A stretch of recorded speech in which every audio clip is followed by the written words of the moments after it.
अस्सलाम वालेकुम व्यूअर्स, उम्मीद है आप सब खैर आफियत से होंगे और उम्मीद है कि आप लोग सर्दियों की छुट्टियां भी एंजॉय कर रहे होंगे अपने अपने घरों के अंदर। जी, आज का टॉपिक है 9th क्लास का चैप्टर नंबर 4 है सेल्स एंड टिश्यूज। उसमें से टॉपिक लिया गया है जी माइटोकॉन्ड्रिया। बहुत ज़्यादा अहम टॉपिक है। शॉर्ट क्वेश्चन के हवाले से इवन एक दो बार लॉन्ग क्वेश्चन में आ चुका हुआ है और इसकी जो डायग्राम है वो आपने ज़रूर प्रैक्टिस करनी है। उसकी वजह है कि दो एक बार तो इवन इसकी लेबल डायग्राम प्रैक्टिस के लिए शॉर्ट क्वेश्चन में दी जा चुकी है बोर्ड के अंदर। अब सबसे पहले इसमें एक एक्स्ट्रा बात है जी, माइटोकॉन्ड्रिया को उर्फ़े आम के अंदर power house of the cell कहा जाता है, क्योंकि सेल के अंदर जितनी भी उसकी एनर्जी है, ताकत है जो है, वो बनाने वाला यूनिट है डेट इज़ माइटोकॉन्ड्रिया, इसलिए इसको कहते हैं power house of the cell. अब जब आप किताब देखेंगे तो इसके अंदर 3 छोटे छोटे पैराग्राफ होंगे 2-2 लाइंस के।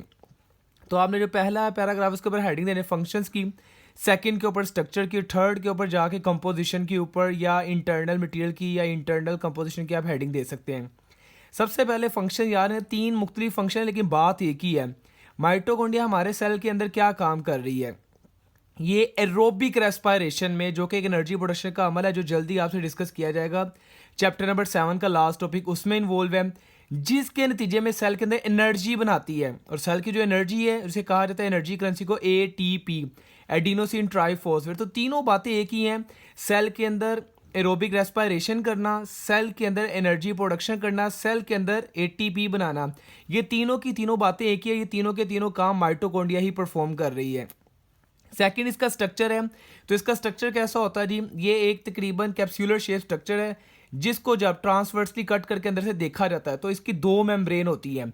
ये ब्राउनी जो शो की गई that is outer membrane. Second component इसके अंदर की जानिब inner compartment that is inner membrane, जो कि येलो शो की गई है। अब जो इनर मेम्ब्रेन तो कहीं कहीं से अंदर की जानिब इनफोल्ड होती है। ये जो इनर इनफोल्डिंग होती है माइटोकॉन्ड्रिया से कहा जाता है क्रिस्टी, सिंगुलर हो तो क्रिस्टा। ये इसका थर्ड कंपोनेंट है, जो बेसिकली जिसके ऊपर जो है ATP सिंथेटेज किस्म के एंजाइम होते हैं जो ATP प्रोडक्शन में इन्वॉल्व होते हैं। फोर्थ कंपोनेंट है इसके अंदर, इसका जेली लाइक फ्लूइड होता है, इसको कहा जाता है मैट्रिक्स। ठीक है, तो ये इसका कंपोनेंट है सारे, जो कि आपने अच्छे से स्टडी कर लेने हैं। लास्ट इसकी कंपोजिशन इंटरनल मटेरियल है। इसके अंदर क्या होता है जी? इसके पास अपना खुद का, याद ना बहुत बार MCQs आया है, माइटोकॉन्ड्रिया के पास अपना खुद का DNA होता है और अपने खुद के राइबोसोम्स होते हैं।